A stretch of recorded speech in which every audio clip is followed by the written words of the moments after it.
Jadi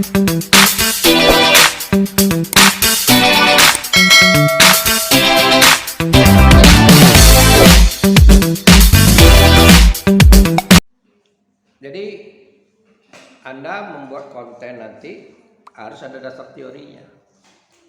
Teorinya Anda jelas dulu. Misal tema, apa itu tema? Menurut siapa? Ya, misalnya Anda pakai unsur tema itu dari Uhamidi. Menurut Uhamidi, tema itu adalah begini. Anda jelaskan. Ya, Anda mengutipnya di buku apa? Misalnya. Anda jelaskan sumbernya. Atau misalnya Anda ambil kutip dari jurnal, boleh, tidak masalah. Jadi jelaskan dulu tema, Anda antarkan dulu apa itu tema. Nah, baru kita bicarakan tentang langkah-langkah mencari tema. Ya, baru bicarakan tentang langkah-langkah mencari tema. Apa yang dilakukan? Kalau tadi kita bicara puisi, bicarakan tema, kita baca secara menyeluruh. Sebetulnya secara menyeluruh itu dalam pikiran kita, dalam ingatan kita sudah tergambar. Oh, ini rupanya. Ya kan? Saya beri contoh gini, paling mudah lah di realita. Kalau misalnya saya suruh Anda menulis tentang minuman yang ada di air dingin ini, pasti Anda mulai merasakan tidak ada minuman air panas. Temanya tentang air dingin, mulai dari ujung ke ujung, ya kan? Kenapa Anda rasakan ini dingin? Berarti ini temanya tentang minuman dingin. Mau jus kan dia pakai es, ya kan? Mau air kelapa pakai es, mau air teh pakai es, mau lemon pakai es. Jadi temanya tentang air dingin. Kalau misalnya contohnya ini ya, saya beri gambar. Kalau Anda membuat tema minuman yang dijual oleh orang di air dingin ini. Nah, begitu juga ketika kita baca, sama dengan tadi, ketika kita nonton H5 karyanya Rizky itu, apa temanya? Anda tahu dari awal. Di awal itu bicara masalah bimbingan skripsi, ya kan? Kan masalah bimbingan. Dari awal Rizky itu berjanji dengan dosen masalah bimbingan. Yang kedua dia ke kampus, dia jumpa dengan Farhan, bicara tentang bimbingan. Ya, kemudian sedikit aja dia bicara tentang ibadah. Lalu masuk ke H5, bicara tentang bimbingan ketemu dosen yang dikatakannya ke dosen tadi. Ya kan? Kemudian dia jumpa lagi, dia dapat WA lagi dari dosen yang janji tadi, masalah bimbingan ditunda. Kalau begitu Pak, temanya tidak seperti yang misteri tadi. Iya, boleh dikatakan, kalau kita tambahkan misteri bimbingan skripsi. Paham? Karena diwarnai oleh bimbingan tadi ceritanya. Rizky itu dia mandi, karena dia mau siap-siap untuk bimbingan ke kampus. Dia ke kampus tujuannya memang tidak ada lain, adalah untuk bimbingan. Nanti dipertegas lagi ketika ditanya oleh si Farhan. Lalu kenapa dia sholat di kampus? Ya karena dia menunggu habis maghrib. Tak mungkin dia pulang. Karena dia sholat di kampus itu karena dia terpaksa menunggu habis maghrib. Jadinya habis maghrib. Jadi temanya mayoritas itu, karena mayoritas dalam pikiran kita itu masalah bimbingan skripsi. Temanya. Paham? Jadi sekali lagi saya katakan, Anda harus cari dulu apa yang dikatakan tema itu. Jangan satu pendapat, mungkin 2-3 pendapat lalu Anda postulatkan. Paham? Menurut siapa? Bisa jadi pendapat itu sama, saling menjelaskan atau saling menegaskan. Boleh, tidak ada masalah. Tapi tidak satu pendapat. Nah, saya beri contoh lagi. Kalau Anda mau memisah-misahkan, Anda beri contoh. Ini tema, contohnya di sini. Contohnya di film ini, misalnya, atau di cerpen ini. Anda jelaskan. Tapi saya ingat kepada Anda sekali lagi, kemarin ada yang kena juga di waktu semester 1, jangan terlalu panjang kalau mengutip karya orang. ya, apalagi yang video ya, maksudnya yang video itu YouTube kena dia di hak cipta. Habis itu apa lagi? Amanat. Nah, kita jelaskan ini amanat, ya. Apa amanat tadi? Amanat tersurat dan tersirat. Apa amanat yang kita lihat tadi di deski tadi? Ya, yang pertama amanatnya itu komunikasi dengan dosen dapat dilakukan dengan media sosial WA. Itu satu, ya. Dan itu sudah dilakukan oleh mahasiswa komunikasi lewat WA. Anda kuliah dengan saya kan saya WA dulu. Kuliah besok jam berapa? Kan begitu. Karena ada jadwal seminar hari ini. Bisa dipercepat enggak? Gitu. Paham? Satu. Kedua, Rizky kita lihat dia mandi. Itu kesimpulannya apa? Bahwa kebersihan itu sangat dipentingkan bagi seorang mahasiswa. Jadi sebuah pembelajaran bahwa kebersihan itu, terutama mandi itu memang dipentingkan sebagai seorang mahasiswa. Meskipun tinggal di kosan, bersih-bersih diri itu amanatnya. Pak, saya tidak seperti Rizky Pak, saya seminggu sekali mandi atau minggu mandi. Ya tinggal kita aja mengoreksi bahwa amanat itu juga mengenai kita. Jadi kalau kita nonton, kita dapat pembelajaran dari film itu. Ya, kita dapat pembelajaran dari film itu. Bahwa ke kampus itu memang harus mandi biar segar. Lalu apa lagi? Tadi kada katakan tadi, oh patuhi lalu lintas, berkendara sepeda motor harus pakai helm. Ya, meski tidak bicarakan pakai helm ya, tidak begitu. Tapi karena dia dengan cara perilakunya, kita bisa bercontoh amanat.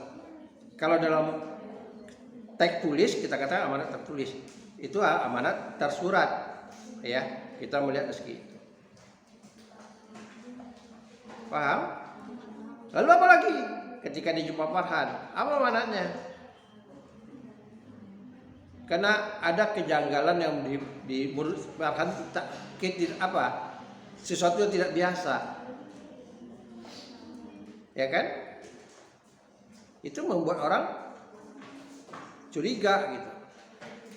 Sesuatu yang tidak biasa. Karena orang mengatakan seperti itu. Oke? Paham? Tapi apa di balik itu? Rizky menampilkan sebagai seorang mahasiswa yang menepati janji, sebagai manusia yang menepati janji.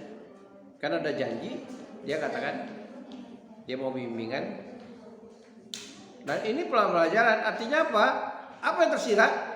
Amanat tersiratnya apa? Yang tersiratnya jangan seperti yang selalu dilakukan mahasiswa atau dosen. Itu tersiratnya. Jangan, artinya ikuti apa yang kata dosen. Pak, tidak bisa Pak. Bisa tidak hari ini? Itu kan kita ngatur dosen. Ada Rizky mahasiswa yang tidak mengatur dosen. Dia mematuhi aturan atau janji yang dibuat oleh dosen. Itu amanatnya. Semakin detail kita tahu amanatnya lagi. Ya. Tahu kita. Lalu apa lagi amanatnya? Meskipun kita beribadah, bukan berarti setan tidak mau mengganggu kita. Ya. Jadi levelnya lebih sama dengan Rizky ya. Jadi kalau kita katakan Pak wajar Pak, Rizky itu dia kan sholat, tiba-tiba ada bayangan hantu.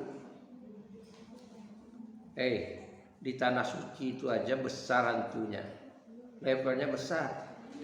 Bukan tidak ada, yang goda setannya besar.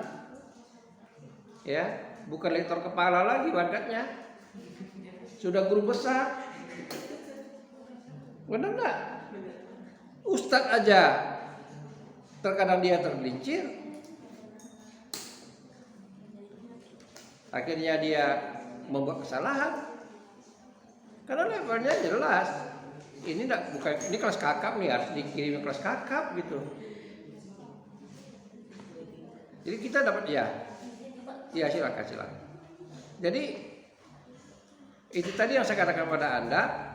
Semakin detail kita mencermati, semakin kita tahu apa amanatnya. Semakin banyak kita dapat amanatnya, semakin kita tahu yang tersurat, kita udah tahu jelas.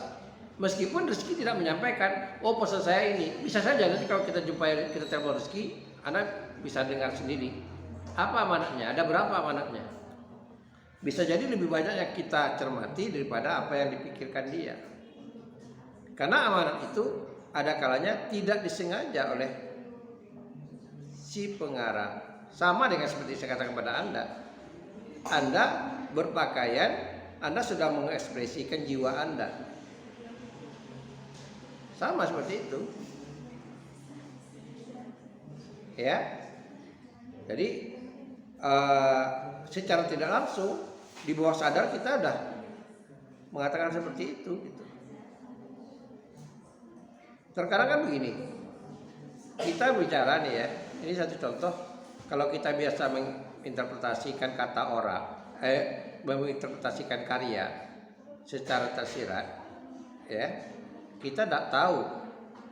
Pernah tidak dengar misalnya begini, kita punya teman begini, ada teman yang putus dengan pacarnya, misalnya dikatakannya, saya dinikahi 1 hari aja, jadilah mau cerai. Ada orang bicara gitu. Lalu apa interpretasi Anda? Apa kalau ada, mana tahu anak punya teman seperti itu? Ya 1 kali aja. Apa? Pasti negatif pikiran kita kan? Pasti negatif pikiran kita kan? Ini contoh. Sekarang nih contoh, ada lagi kasus lagi trend, lagi ribut sekarang nih. Lagi viral. Ya. Denny Sumargo.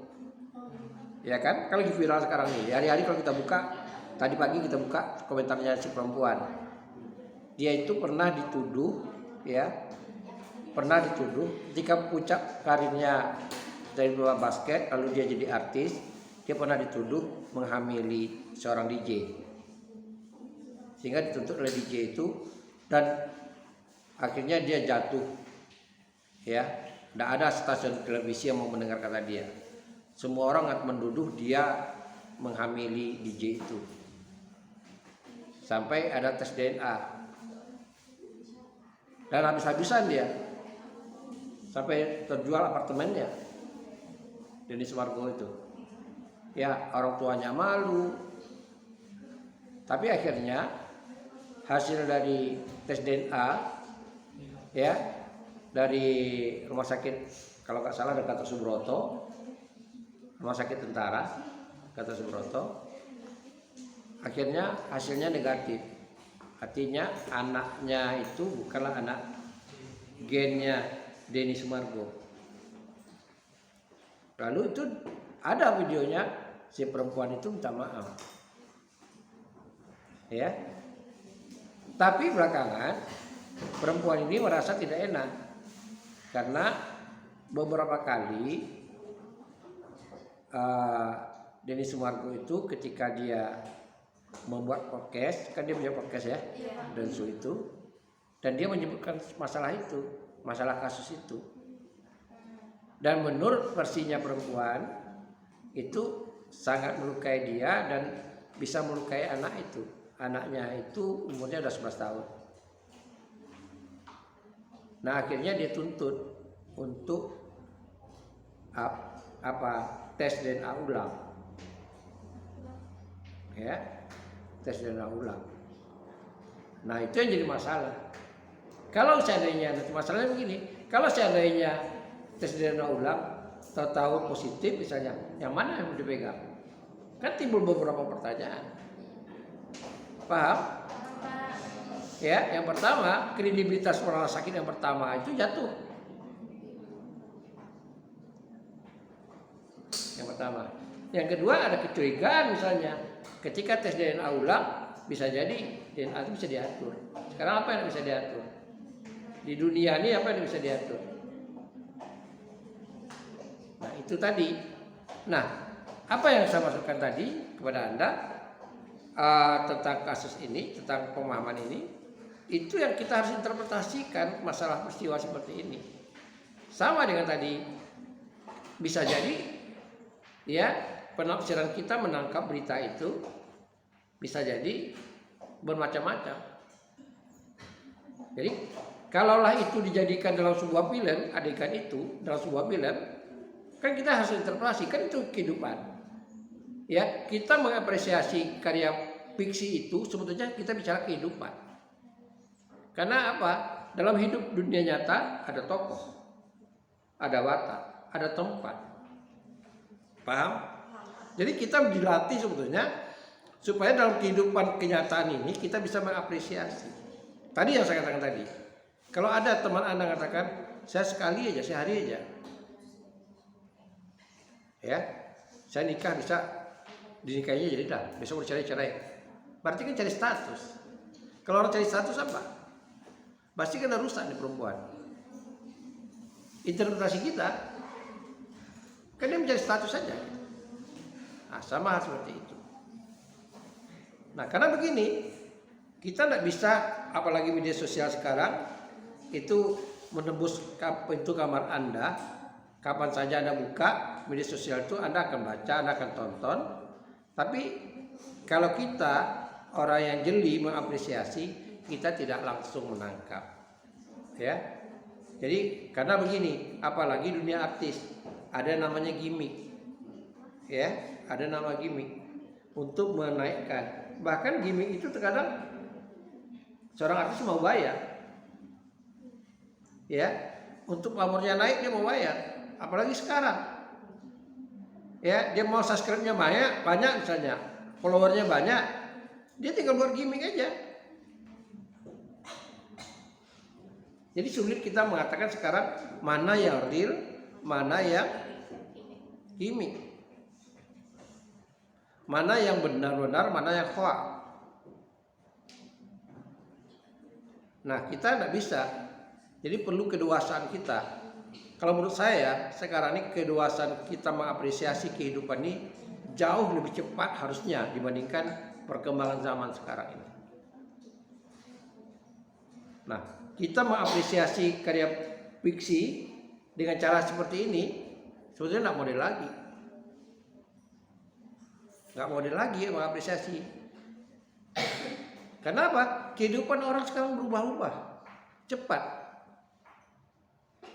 Ya, cepat kehidupan orang sekarang. Jadi kita bisa bicarakan ini beri contoh pada dunia real, dunia nyata. Kalau fiksi dunia fiktif. Fiktif itu bukan dongeng yang sebetulnya sudah terjadi. Kalau dikatakan begini, karya fiksi sekarang jauh tertinggal daripada perubahan peradaban. Itu yang harus diingat. Kalau dulu tidak, pertama sekali karya fiksi itu lahir sesuai dengan peradaban. Karena itu apresiasi masyarakat dengan karya fiksi itu sejalan. Orang bicara maling kundang, anak durhaka. Apresiasi masyarakat tentang anak durhaka. Orang bicara tentang manusia itu berubah jadi batu atau jadi elang atau jadi apa-apa. Memang wawasan masyarakat itu gitu. Orang bicara tentang yang namanya orang salah itu nanti ada yang dikalahkan oleh orang yang benar, ya. Karena masyarakat seperti itu. Tapi sekarang kan tidak, perkembangan tidak seperti itu. Belum tahu orang yang salah itu dia dihukum, belum tahu. Kalau kita lihat, saya beri contoh satu. Ini di dunia politik. Dia mohon maaf, ini contoh kuliah aja. Bagaimana perubahan itu begitu cepat, ya. Kita melihat ada tokoh politik Sandiaga Uno, betul? Dia di Gerindra dulunya, oke.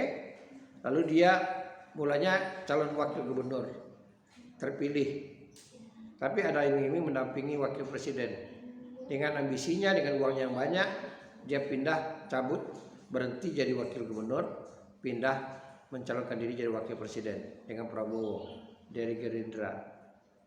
Oke. Nah, kemudian sekarang nyatanya di Gerindra juga yang menurut kita serasi, ya. Nyatanya dia pindah ke P3. Dia cabut dari Gerindra. Ini di luar ya, kita nggak tahu di dalamnya kenapa dia pindah. Ya. Lalu dia mau cari jadi wakil. Mungkin menurut kita tidak. apakah dia mempermainkan politik atau gimana? Itu yang saya katakan kepada Anda, perubahan perilaku orang. Ya. Perubahan perilaku orang itu cepat sekali.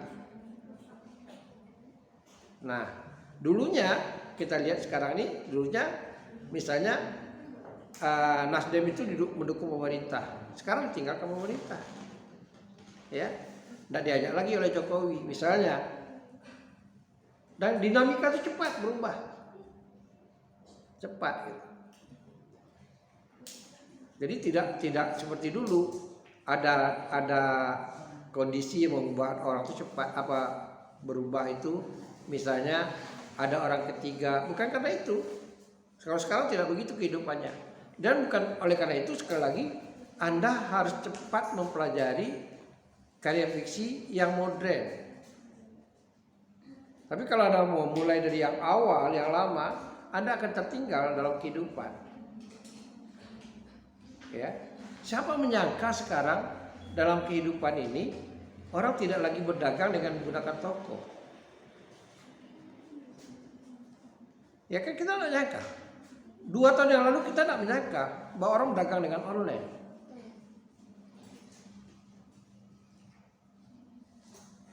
Dan saya baru tahu beberapa minggu yang lalu dari pengakuan Richard Lee, Dr. Charlie, dia berdagang. Awal mulanya apa? Kan skincare-nya kan tembus berapa miliar tuh kemarin di Shopee, ya, dan diskon 50% besar-besaran, tembus berapa miliar, memecahkan rekornya Resi Rapi. Tapi dia buka rahasianya di Dentsu. Dia buka rahasianya apa? Pertama kali dia berdagang itu hanya menyiapkan 20 skincare yang masuk kalengan kuning. Tentu orang berebut kan. Tahu ketika habis, orang penasaran. Itu kiat-kiatnya dia. Nah, sama pernah saya baca 5 tahun 6 tahun yang lalu di Kompas, ketika televisi itu masih suasana televisi, antena, ya, ada sebuah antena modelnya, nggak pernah saya lihat lagi sini, bentuk kipas ya begitu, ya, bentuk kipas ya. Jadi saya baca di Kompas, kiatnya orang itu memasarkan antena itu, ya, dia sewa orang 5 atau 15 orang di Blok M. Tugasnya apa? Menanyakan antena itu. Saya lupa nama antenanya. Ke setiap toko elektronik di Blok M. Menanyakan. Lalu orang penasaran antena yang mana? 2 minggu lamanya. Selama 2 minggu dia tugaskan orang itu menanyakan antena itu. Sebenarnya antena itu dia belum diproduksinya, belum dimasuk pasaran. Karena 15 orang tuh udah putar-putar satu toko tuh 15 orang nanya-nanya, itu kan timbul penasaran orang, ya kan? Ini kiat bisnis namanya. Baru minggu ketiga dia pasarkan, berebut orang membeli, meledak orang membeli. Nah, sama juga dengan teknik orang berdagang. Kalau Anda berkedai misalnya sekarang, Anda punya kedai, jangan Anda katakan tidak ada, habis. Itu bohong sebetulnya kan? Ini ada, waduh habis. Tapi saudara itu kita pikir bagaimana mengadakannya. Tapi kalau tidak ada, sementara kemudian minggunya kita adakan, orang tidak mau lagi ke warung kita, pasti tidak ada tuh. Kita nanya jarum lah katakan, ada jarum? Oh nggak ada. Sementara besok kita jual jarum, orang nggak tanyakan lagi. Ini kiat-kiatnya seperti itu. Nah, itu yang dikatakan dalam dunia fiksi ini, dinamika itu mengikuti dulunya ya, apresiasi masyarakat dengan apresiasinya sastrawan itu sejalan. Kemudian mulai meloncat, artinya tingkat apresiasinya mulai meloncat, itu gejalanya mulai pada angkatan 30-an, Pujangga Baru. Muncul namanya sastra kontekstual. Ya. Kontekstual itu maksudnya yang real, yang nyata. Contohnya itu belenggu. Belenggu contohnya. Belenggu itu belum bisa diterima oleh masyarakat secara umum. Masalah selingkuh, kan belum bisa orang bicara atau selingkuh. Tahunya tahun 20-an kalau Anda tanya kakek nenek Anda, tahunya orang nikahnya ya setia, apalagi yang agama Kristen, dia nikahnya seumur hidup. Ya. Walaupun dalam kehidupan dunia nyata, kehidupan tentang raja di kalangan raja-raja, kita tahu ada yang namanya permaisuri, ada namanya gundik. Kan gundik itu ibarat selingkuh, ya kan? Tapi kan itu dibatasi. Orang nggak bicarakan tentang gundiknya, ya. Orang nggak bicara tentang gundiknya dia gitu, karena itu udah kalangan yang udah di filter, ya. Lalu berlanjut lagi sampai ke kontemporer sekarang. Ya, sampai ke tempat sekarang. Yang kata orang ada yang namanya cinta tuh lewat online dan sebagainya. Dinamika kehidupan itu yang membuat kita harus bisa mengapresiasi. Nah, itu pula lah di dalam cerpen nanti Anda akan menghadapi, Anda nanti cari cerpen misalnya Anda akan menghadapi ada corak-corak cerpen yang sifatnya tidak real. Ya, tidak real sifatnya. Paham? Maksud saya tidak real itu tidak seperti kehidupan nyata. Ya, tidak seperti kehidupan nyata. Gitu. Karena memang dalam kehidupan kita bisa melihat bahwa ada sesuatu yang di luar kebiasaan manusia. Contoh, kemarin kita lihat ada seorang anak yang bertahun-tahun tinggal dengan ibunya di rumah gedung yang tidak dirawat. Ya kan? Seolah-olah menurut kita kan tidak ada listrik. Dalam kehidupan dunia modern ini kan tidak mungkin. Tapi mungkin jadinya. Karena itu real. Tapi itu kan terjadinya tidak semua peristiwa terjadi seperti itu. Dan kita pernah juga melihat misalnya bagaimana seorang seorang anak begitu sayangnya dia menyimpan jasad ibunya bertahun-tahun. Misalnya, ya, jadi itu sebetulnya ada hal-hal yang sifatnya kajian itu tuh yang menurut kita tuh lebih ke kajiannya psikologi. Jadi baik, hari ini kita sudah bicarakan tadi, kita beri contoh di Halimah tadi, sama halnya di apresiasi puisi, bahwa kita memahami tentang konsepnya tema. Ya, tema tadi yang mewarnai secara menyeluruh. Ya, ada susup tema itu artinya kita mengambil bagian-bagiannya. Subtema itu tidak jauh lari dari tema besarnya. Paham? Jadi tapi sudut pandang mana kita mau ambil, skop kecilnya muncullah subtema sesuai dengan kepentingan atau keperluan kita. Kemudian amanat. Kita bisa step by step kita cermati, kita apresiasi amanatnya dari film tadi, Halimah tadi. Kita tahu kita amanat yang bisa kita ambil. Begitu juga kalau kita mencermati cerpen. Ya, amanatnya gitu. Nah, semakin banyak amanatnya bisa jadi antara orang yang satu dengan orang lain jumlah amanat yang diambil itu berbeda. Tergantung kejeliannya, ketajaman dia melihatnya. Semakin tajam, semakin kritis kita bisa melihat seperti itu. Bisa makin banyak dalam amanatnya. Itulah membedakan kemampuan interpretasi seseorang dengan orang lain, antara individu kita. Amanat. Lalu gaya bahasa. Nah, ini membedakan bahasa tulis dengan bahasa lisan. Ya, bahasa lisan itu kalau dia menggunakan bahasa tulis tak mengena dia. Jadi dia menggunakan bahasa lisan. Ini kalau kita lihat di Halimah itu bahasa yang populer sekali, bahasa yang biasa digunakan. Gitu. Nah, jadi inilah pembahasan kita. Sekali lagi, Anda bisa kaitkan lagi dengan penyakitnya cerpen Indonesia, film Halimah tadi, atau contoh film lain.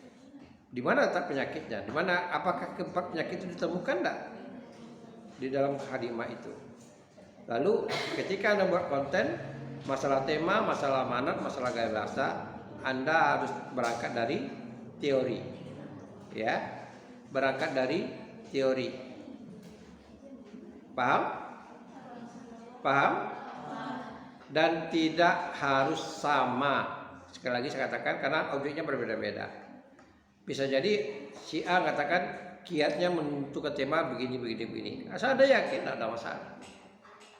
Apa itu tema, lalu ada kiatnya caranya begini caranya, misalnya Anda baca dulu misalnya atau gimana ya seperti yang dikatakan. Boleh, tidak ada masalah. Asalkan Anda bisa mempertanggungjawabkan, Anda bisa mencontohkannya, objeknya. Paham? Dan mencari tema, mencari amanat, mencari gaya bahasa boleh dengan 3 model, boleh dengan 1 model, boleh dengan 2 model. Maksudnya 2 contoh. Boleh 1 objek, Anda bahas itu temanya, Anda bahas itu amanatnya, Anda bahas itu gaya bahasanya. Boleh dengan 3 contoh yang berbeda. Misalnya tema di cerpen ini Anda jelaskan ini temanya, tapi jadi contoh. Amanat Anda ambil cerpen lain, ya, amanat ambil cerpen lain, Anda kutip misalnya, contohnya Anda buat buktinya. Kemudian gaya bahasa Anda cari lagi di film atau di cerpen lain, boleh. Mau 1, mau 2, mau 3 objeknya boleh. Tapi pembahasannya tugas kita kali ini yaitu berkaitan dengan 3 aspek tadi. Sampai di situ ada yang mau tanyakan? Ada? Ada? Ada nggak? Ada. Oke, sampai di sini dulu kuliah kita.